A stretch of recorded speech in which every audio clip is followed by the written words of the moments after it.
भारत और बांग्लादेश के बीच लंबे वक्त से तनातनी का दौर जारी है। जब से भारत ने शेख हसीना को हिंदुस्तान में शरण दी है, तब से यूनुस सरकार लगातार भारत को निशाने पर ले रही है और उसने अपना करीबी दोस्त बनाया है पाकिस्तान को, जबकि पाकिस्तान भारत का दुश्मन नंबर 1 है।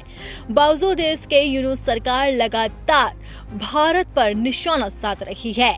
वहीं इसी बीच अब बड़ी खबर आ रही है भारत और बांग्लादेश के रिश्तों को लेकर। बांग्लादेश के राष्ट्रीय सुरक्षा सलाहकार खलील उर रहमान जल्द ही भारत का रुख करेंगे। इस दौरान वो भारतीय महासागर क्षेत्र राष्ट्रीय सुरक्षा सलाहकार सम्मेलन में हिस्सा लेंगे।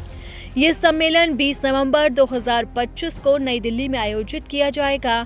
भारतीय महासागर के 5 देशों के बीच होने वाली इस कॉन्फ्रेंस को कोलंबो सुरक्षा सम्मेलन का नाम दिया गया। भारतीय एनएसए अजीत डोभाल भी इस सम्मेलन में शामिल होंगे।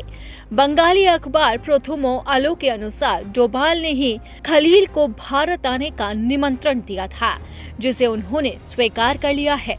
बांग्लादेश के एनएसए भारत का दौरा ऐसे समय में कर रहे हैं जब इससे पहले बांग्लादेश की अंतरिम सरकार के प्रमुख मोहम्मद यूनुस ने एक बड़ी घोषणा की थी।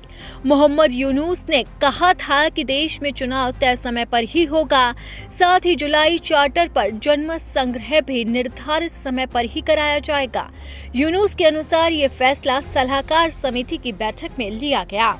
यूनुस ने कहा कि सभी मुद्दों को ध्यान में रखते हुए तय किया गया है कि चुनाव और जनमत संग्रह एक ही दिन करवाया जाएगा।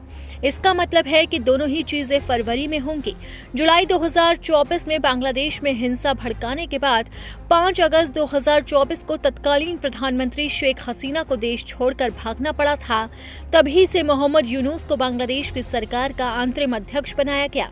वहीं अब फरवरी 2025 में बांग्लादेश में चुनाव की घोषणा की गई, जिसमें विपक्षी नेता और पूर्व पीएम रही खालिदा जिया की पार्टी मजबूत नजर आ रही है और बांग्लादेश में इन्हीं चुनावी सरगर्मियों के बीच में अब राष्ट्रीय सुरक्षा सलाहकार खलील उर रहमान भारत का दौरा करने जा रहे हैं।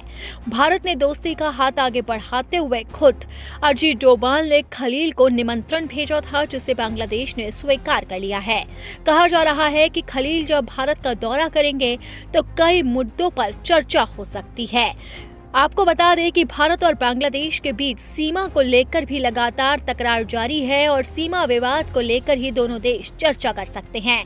खैर, अब देखने वाली बात होगी कि खलील और एनएसए अजीत डोभाल के बीच में क्या बातचीत होती है।